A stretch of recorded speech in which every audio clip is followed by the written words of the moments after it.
Israel's a small country, so people aren't driving as much. Well, I don't know about you. Most of my drives aren't from Boston to California. They're ha half an hour here, 40 minutes there. So same as in Israel. Really adds up.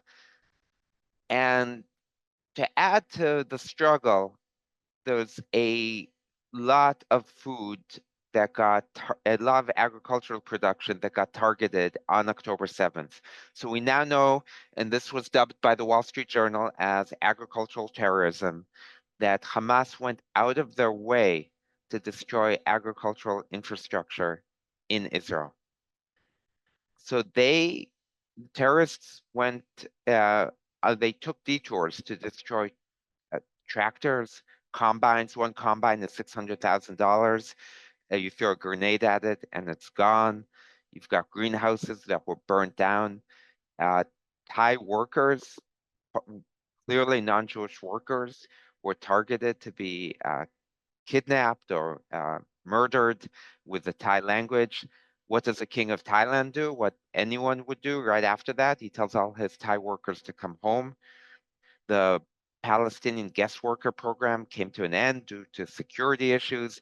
Hundreds of thousands of Israeli farmers fled the borders. All of a sudden, you had a huge drop in agricultural production. And to add to all that, there were 32,000 rockets that hit Israel from 7 fronts. And the fires that they produced was immense. Every time we saw that a field was hit instead of a school or home, I would breathe a sigh of relief. But those empty fields were farms, were vineyards, were orchards. And when an orchard goes down in flame, that an orchard that took 40 years to get to where it is now, you can't just instantly bring that back for several reasons. One, it takes trees years to grow back. Two, Israel follows the halacha where you aren't supposed to pick fruit from a tree for the first 3 years, which is very practical because it's actually not good to grow a tree for fruit in the first few years. You're supposed to make sure it grows out more and doesn't produce that much fruit. So you have fewer workers, you've got rockets all over, and to add 10% of the agricultural land was completely destroyed. And to add salt to the wound, countries like Turkey instantly announced they were boycotting selling food to Israel. They were exporting food to Israel, and that stopped. So predictably, there was a spike in the price of food, and it was hard beforehand. And when the price of food goes up, what do people do? They cut out the produce, they cut out vegetables, they live more off chips, of unhealthy food. We now have a new study that says that every dollar that Lekid invests in food and saving food brings back $10 to the Israeli economy. That's in healthcare costs that saved, that's in less food that was ending up in landfills, that's in everything. And you can see right here the beautiful, I always love satellite photos, and you see all the farmland that Israel has right along the border. 70% of all vegetables grown along the Negev are grown right there. This is where my kibbutz used to be. And in total, 30% of all of Israel's food production is in areas close to the borders. So it's a lot, and it's uh it's been really tough. Uh, People have been skipping meals. You skip one meal to make it through to if you're debating between heating your home and eating, a lot of times people will prefer heat their home or something else. And everything that the war's done has also led to a lot of trauma. One farmer told us, hey, my farm's okay. They actually didn't get hit, but my son was killed in the war and I've lost the farm. So even though we've existed for 20 years, just since October 7th, the demand has gone up by 77%. But I look at this as a happy story too, because we aren't seeing headlines in the news that people are are don't have food in Israel. We don't see this because as the old line goes, if it bleeds, it leads. If people aren't dying, it's not making the news. This is a crisis averted. Why has the crisis been averted? Because of the Jewish community and the non-Jewish community in Israel and the US coming together between volunteers and support, including in the Boston area with CJP, federations, synagogues, and individuals all over. It's a beautiful success story. So how did we begin? We began in 20 years ago. Joseph Gittler makes Aliyah. He moves to Israel. And what happens? He goes to a bar mitzvah. At the end of the night, he says to people, "What are you doing with the leftover food?" And the catering staff said, "We don't know. Maybe we'll take some home."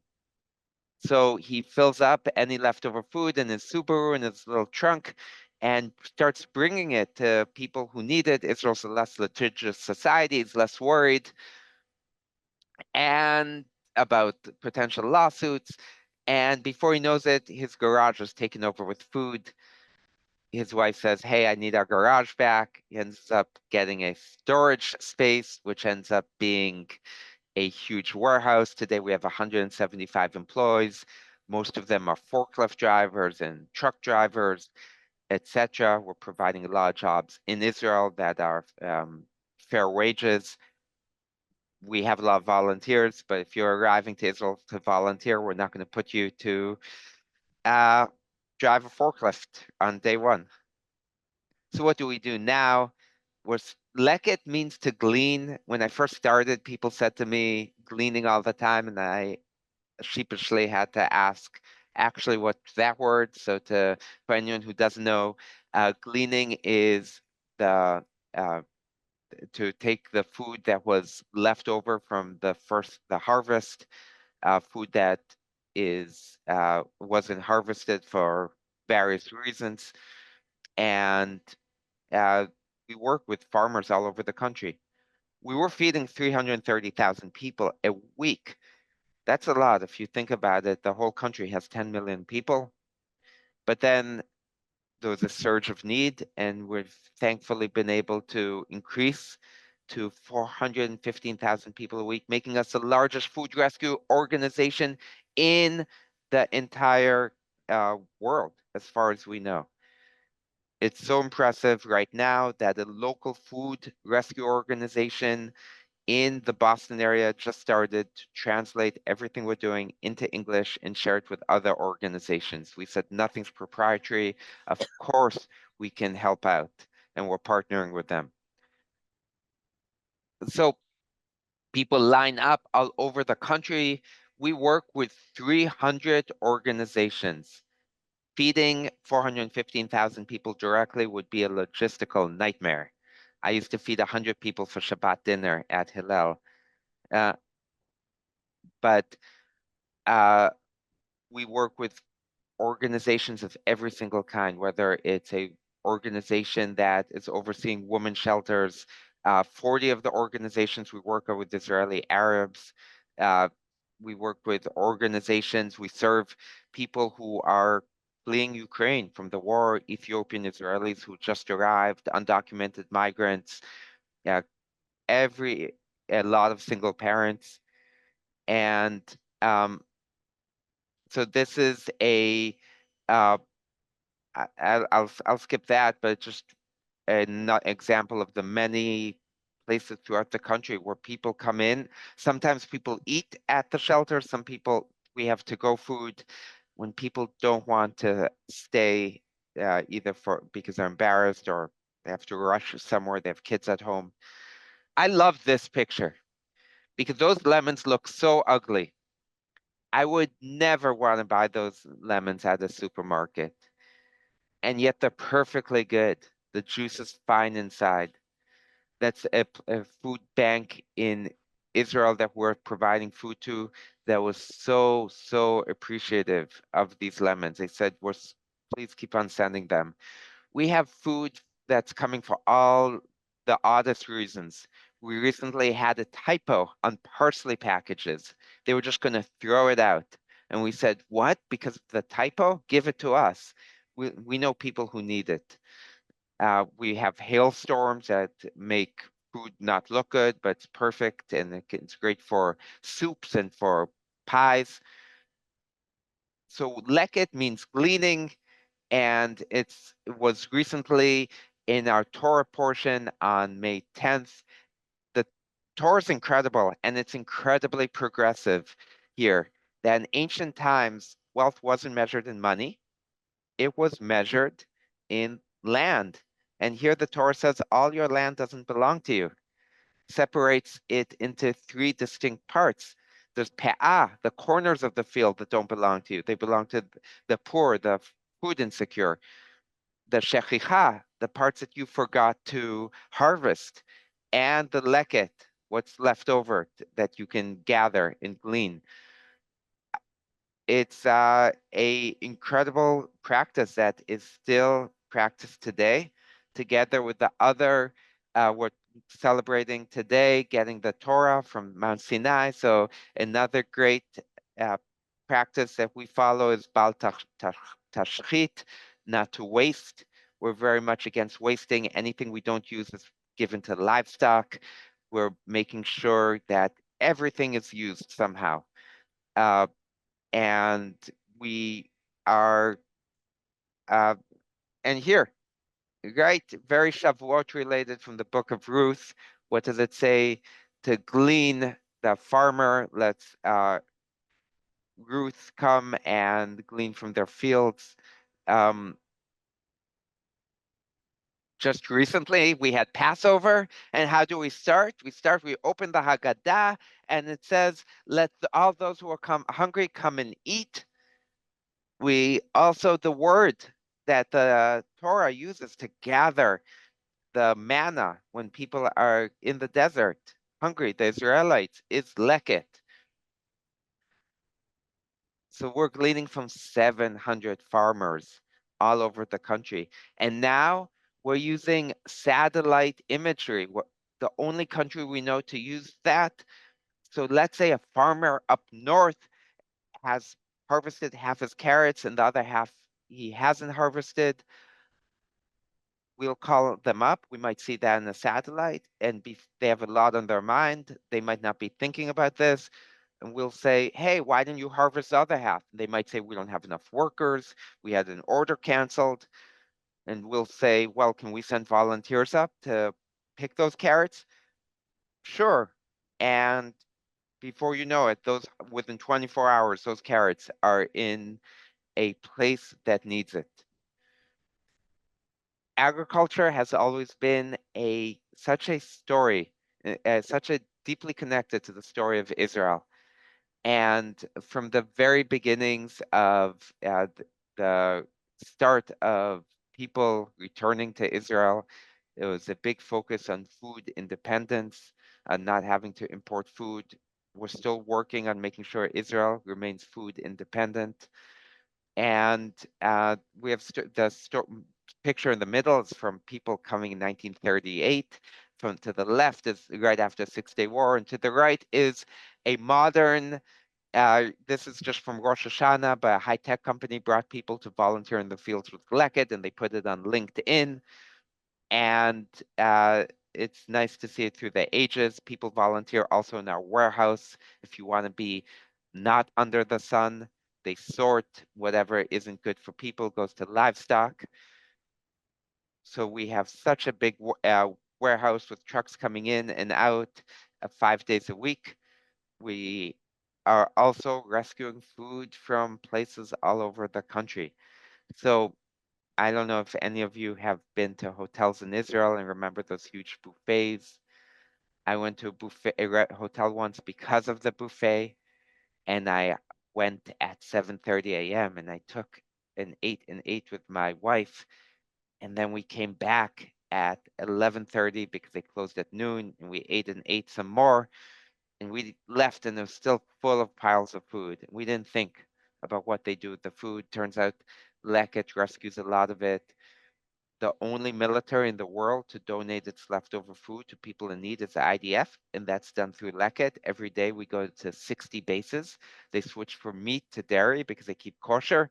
We take the leftover meat dishes and potatoes and vegetables and give it to schools and people who need it. We help a lot in after-school programs. There's kids whose parents are drug addicts. They come from violent homes. instead of them going home or wandering the street, we want them to stay for as long as possible in these safe conditions. We bring the food to them. That encourages them to stay, the tutors to help them. And then they go on to college and to be productive members of society or to trade schools instead of dropping out of school. And then corporate cafeterias, Google, etc., they donate food to us and we lobby.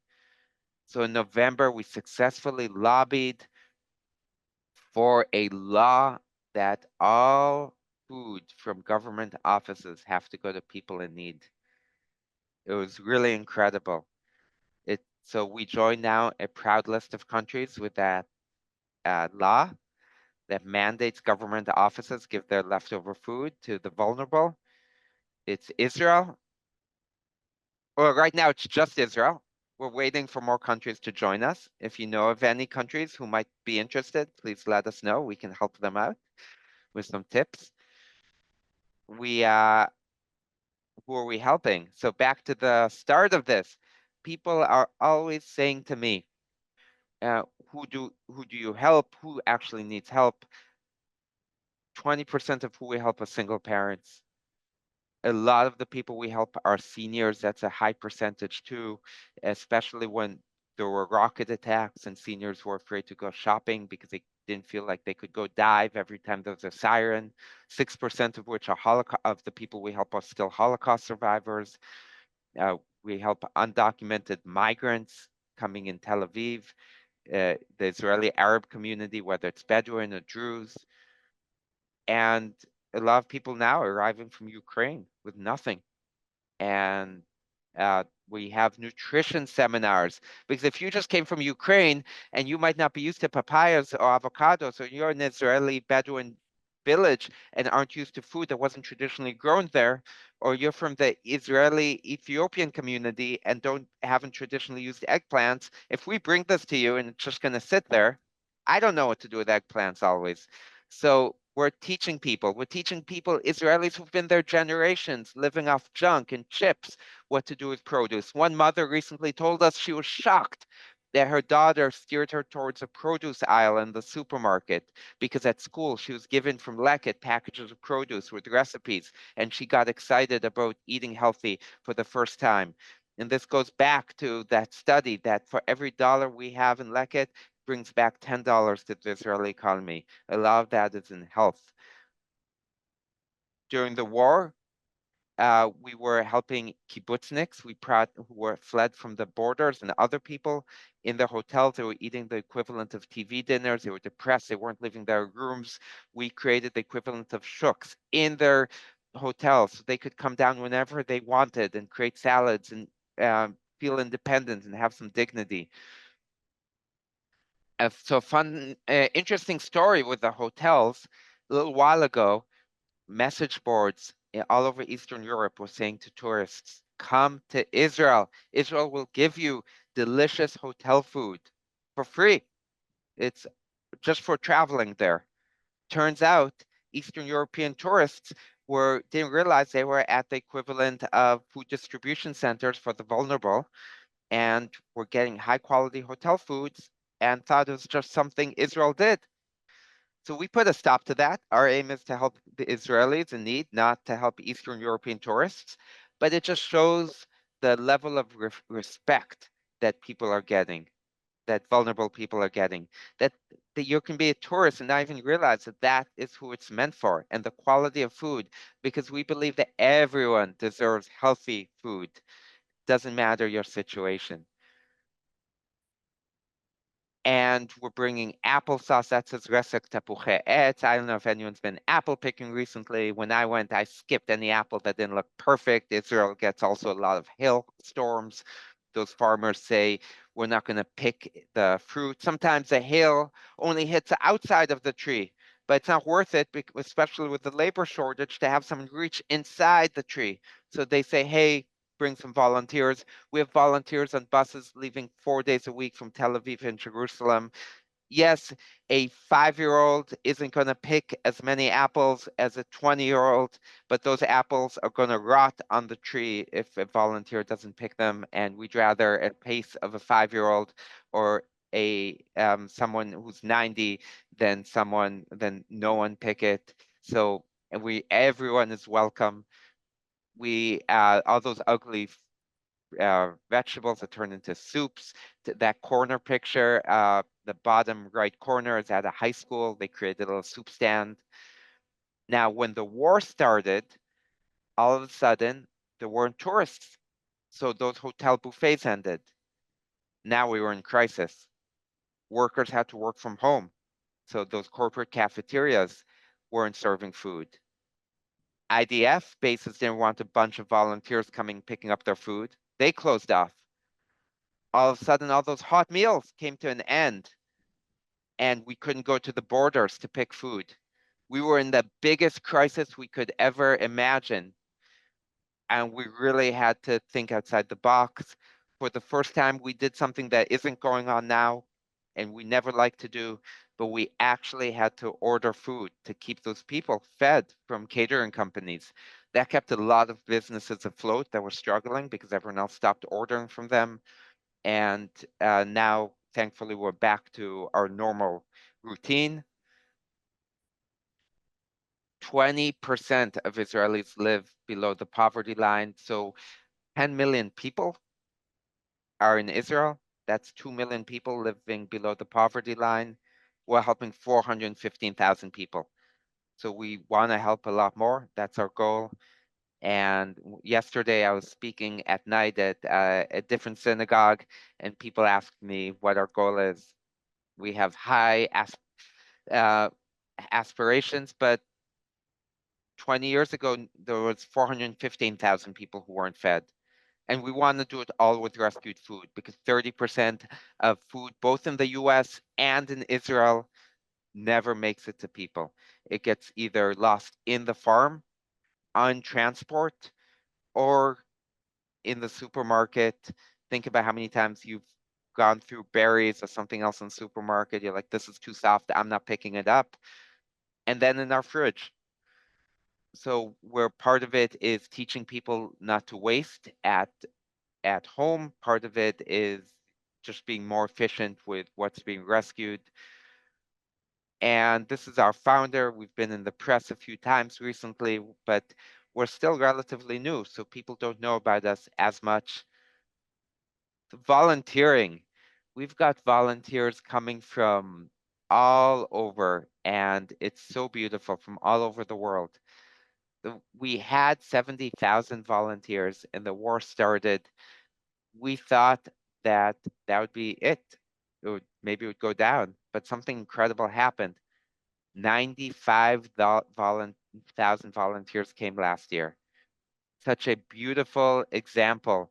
People of all ages, all backgrounds coming, doing whatever they can, some coming for 3 weeks, some coming for 2 hours, and pitching in.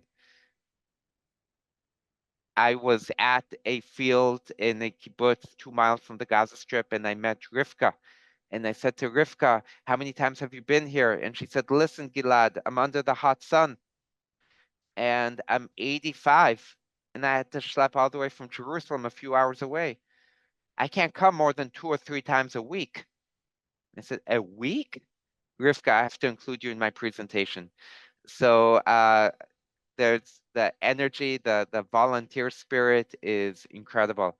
71 million pounds of produce. That was all what would have been last year in landfills in Israel instead of in people's homes, people who need it. 71 million pounds rotting away, creating methane. Methane is one of the primary causes of greenhouse gases and global warming. So it's an environmental issue. It's taking up green space for landfills when people could eat it. So it's such a sad story that there is still food, whether it's hot meals or produce, ending up in landfills. Now, people ask me all the time, well, food is sitting out. How are you giving it to people when it's in buffets? So we don't do that. But almost in any event, there's always backup food in the fridge. Even when I was only feeding 100 people at Hillel. Sometimes 200 came, sometimes 70 came, you never know. You had some extra pans ready, put in the oven. And that's the food we take. We don't take fish. We monitor things in real time. So we have monitors on all the trucks. The moment the temperature goes below 65 degrees Celsius or 140 something Fahrenheit, it gets thrown out.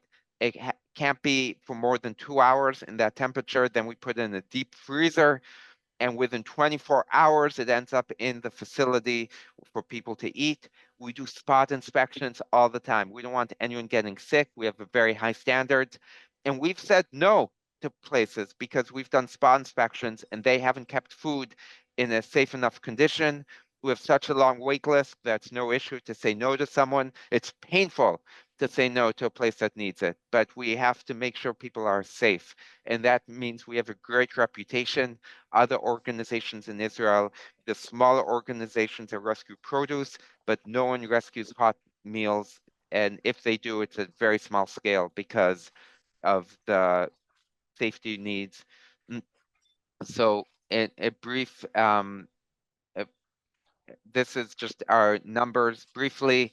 The hot meals we rescued last year, the stews, the nutrition workshops I mentioned, going all over the country so that people know what to do and what to order, uh, and what is more efficient, what's less efficient. Uh, our partners are always changing, but we're trying to do a bit all over the country and spread it out. We're very efficient. We have a very great ROI because we have the volunteers, we have the land, the food that's being donated. So it's really coming down to the $8.50 a gallon to move those trucks and to move those tractors and to lease all the vehicles. Sheryl Sandberg recently shared with us that she's become a Leket donor. She was the CEO of Facebook, Meta, and she said to us the reason she's doing it is she had a staff look into what was the most efficient organization in Israel, the nonprofit, and they found Leket. Uh, so a cute story that I just heard from our CEO was he was out in the field and someone ran up to him and said, "You've got to see what's going on." And he said, "Oh no, someone injured." And they said, "No, no, you've got to see this." So he says, "Fine, what am I going to do? I'm the CEO." And he goes out and they said, "Look at this, look at this." And out in the field was a group of ultra Orthodox families picking. And next to them was a group of Israeli Arabs picking. And next to that was a group of secular Israelis picking. And their kids didn't want to pick because they were kids and they were playing. And they were all playing with each other. And there's something the field does, and even the people who were picking side by side, and it breaks down barriers and breaks down people. And that's not our goal. Our goal is to feed people, but it's a beautiful byproduct of this. And when everyone's on the same team, just making sure people can eat. And then he asked this person, "What group are you with?" And he said, "Well, I'm with a group of Israeli men who are in relationships with foreign workers from the Philippines. And we aren't accepted everywhere in Israeli society, but here we're accepted. And we come here once a month and we volunteer together." So with that, uh, I'd love to open it up to questions. I can always talk more, but I'm gonna close the share, or maybe I'll keep it. Let me see if I can figure out how to close the screen.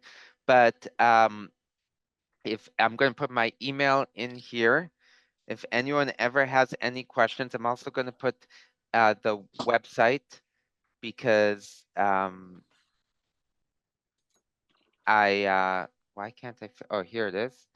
Um, so I'm I'm going to put our website. We have volunteer information on our website. We also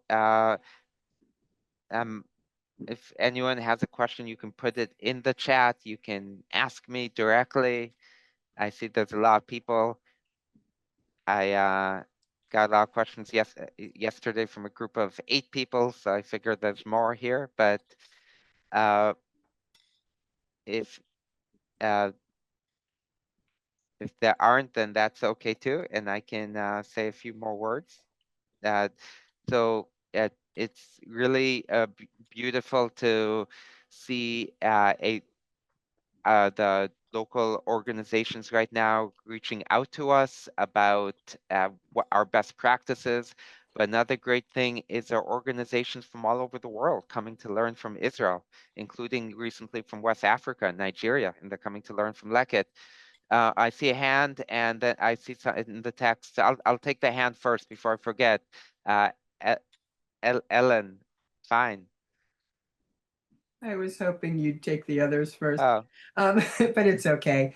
And I apologize, I had to tune in late. I was doing some chores, and I actually run a small food justice program in the Boston area, oh, in Needham, if you know the area. yeah, And I think that I want to make a couple of points and ask a yeah. question. So I think a lot of people don't realize how pervasive food insecurity is. And we love to use the word food justice. So I'm wondering if you're infusing that into the work that you do. And also, we have the choice here to pick up from organic farms or farms who are not doing organic practices. And we make the choice to work with organic and permaculture kinds of farms. And I'm wondering where that community is in Israel and in terms of donations. And the third thing is about mutual aid. And I'm wondering, so we've kind of moved away from a charity model and more towards a how do we help each other, including the people who need food. So we require people to do only 5 hours of efforts per year. And it can be as easy as, scooping seeds at home or, coming to dig soil, depending on their levels. So I'm wondering if that is also involved in the work that you're doing. Oh, so I love that. And great questions. It's our model isn't based on mutual aid right now. Part of it is because most of the people we feed it or we serve isn't directly. It we give it to a shelter. So, for example, this is fresh on my mind because a community in New Haven, Connecticut, just gave us a grant for a women's shelter in Haifa, and that shelter is for women coming from violent homes with their kids. So that shelter is deciding how to serve those people. We figure they have a lot on their mind between keeping the lights on and the staffing and the building running. One thing we can take off their plate is making sure they have healthy food, and we'll send it to them, and then they decide. So some places, for example, have created supermarkets where everything is 95% off. And that way people go shop and they feel like, one, they have the dignity of going shopping, and two, there's less waste when it's not all unlimited and free. Every place has their own model, and we're very flexible with that. Organic food, unfortunately, is less developed in Israel. It does exist in some places, but it's too hard at our scale to monitor that. There are some places that are only organic, including a kibbutz Naotz Madar in the south, which is an amazing vegetarian kibbutz by Eilat. Uh, and uh, in terms of Israelis being aware of food justice and food insecurity, that's also a big focus of ours because just like here, there's a lack of awareness there. And right now, while most of the funds we raise is from the US, most of our donors are in Israel, and that's new.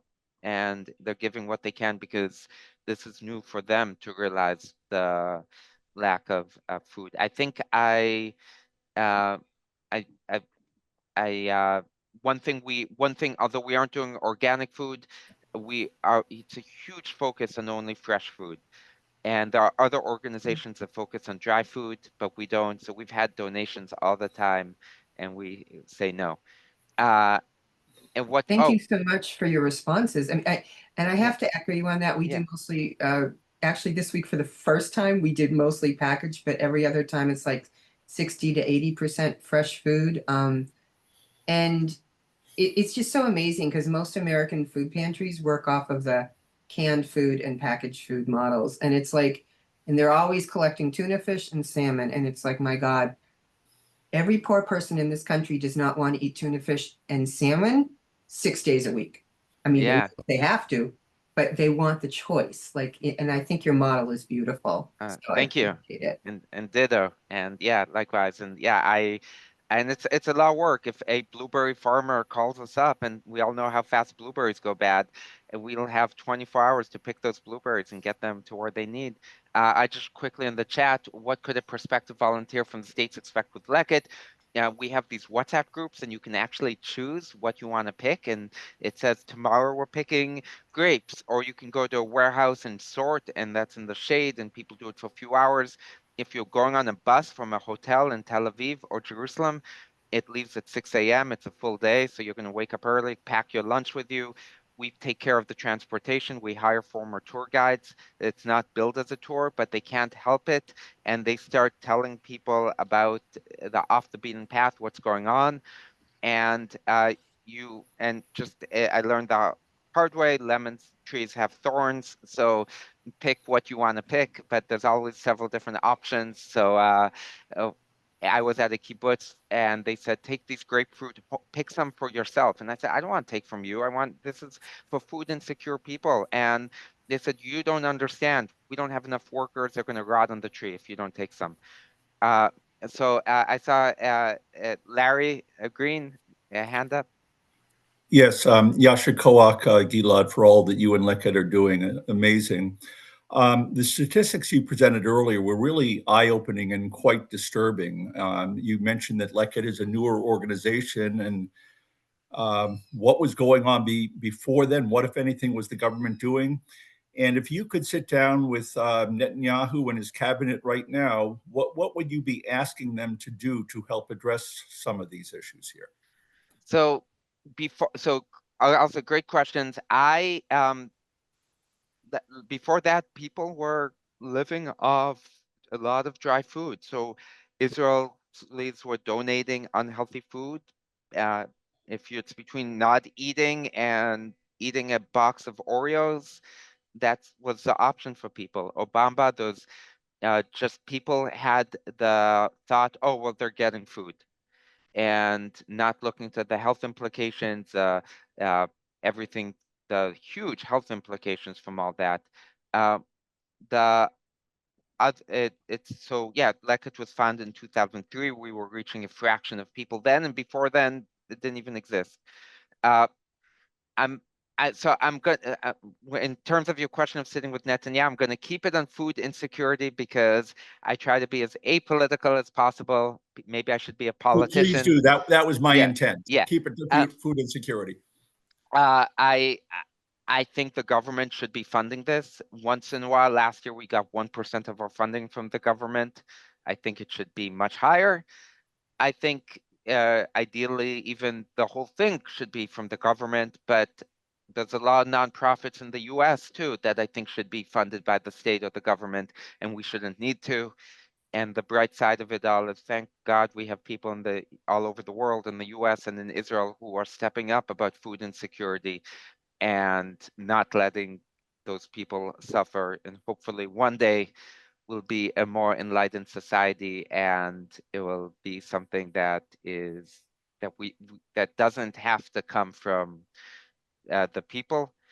Uh, and I also think the farmers need those emergency grants to rebuild. Leckett was giving what we could, emergency no interest loans. So if a farmer's irrigation equipment was destroyed, they wouldn't have to wait a year for insurance or even have to wait for the unemployment office. Not unemployment office, the state funds. Things can be so slow. I see a question from Thank you. and yeah, Ellen Messer.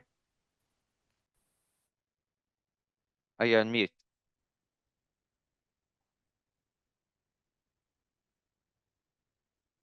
Are you still on mute?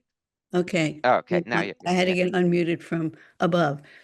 So I'm curious whether you participate directly in the government's committee. They have a committee on food security or food insecurity. I know a number of my university colleagues participate in that. I'm just wondering whether there's a formal place for Leket, for your people there. And also it's not a hostile question. I'm just curious whether people do bring up the situation of extreme food insecurity in Gaza. So that's a great question. I get that all the time. We're involved in various government meetings and offices about food insecurity. I don't want to say for sure about that specific one. I have to look into it. And please, if you email me, I answer all questions. I get back to everyone.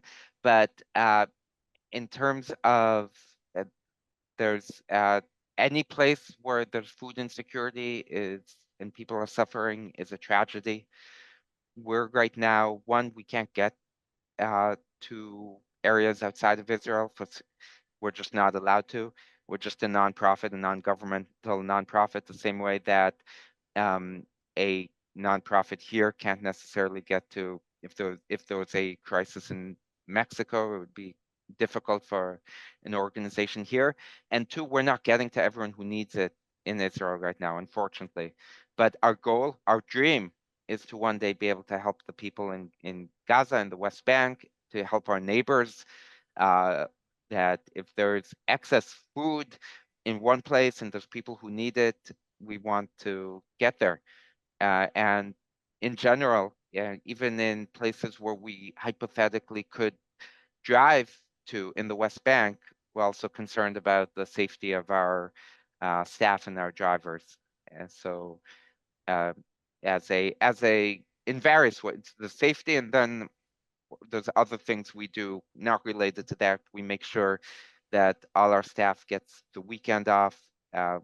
We make sure that they get a living wage, and that's really important to us too. So yeah, I'm not sure. I see a question on the World Central Kitchen in Gaza. To be honest, I've been uh, in the context of Leket Israel focusing on the communities in Israel right now. I've been, like everyone, I've been trying to keep up with the news, but I've also, we're right now just trying to get to more people, 1.5 million people who need it in Israel.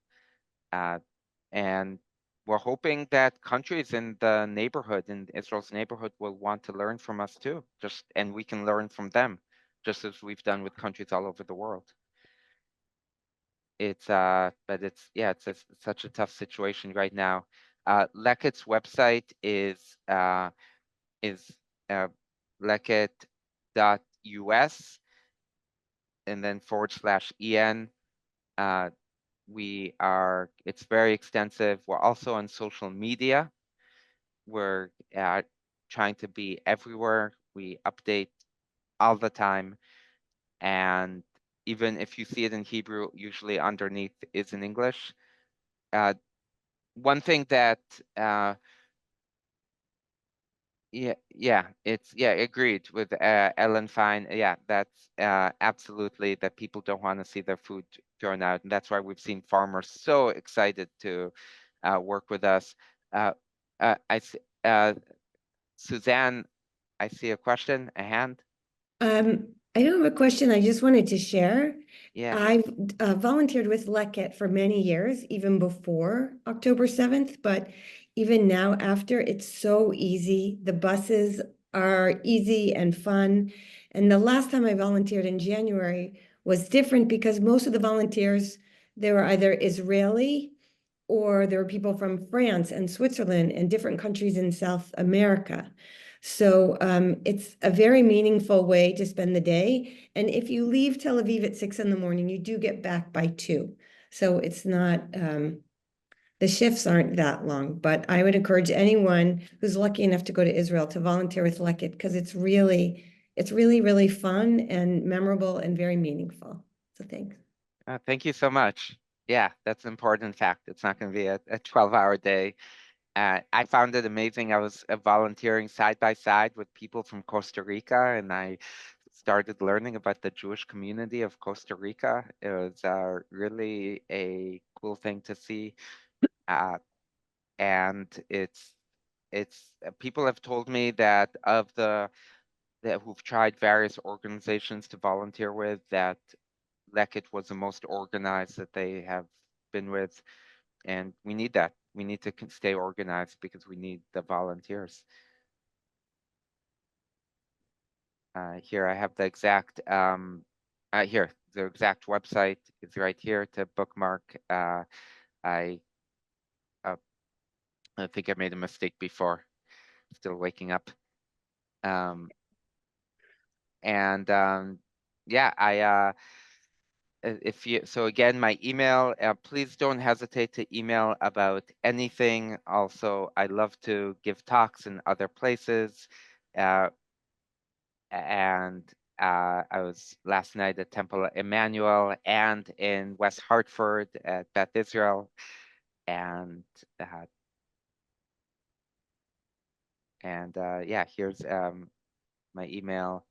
And yeah, thank you for the link. Look into it. It's yeah, let's hope for less food insecurity and more food, especially in this in the theme of Shavuot. It's to continue to think outside the box and how we can help people. Thank you very Thank you. much. Thank you, Gilad, for joining us. Thank you to Leket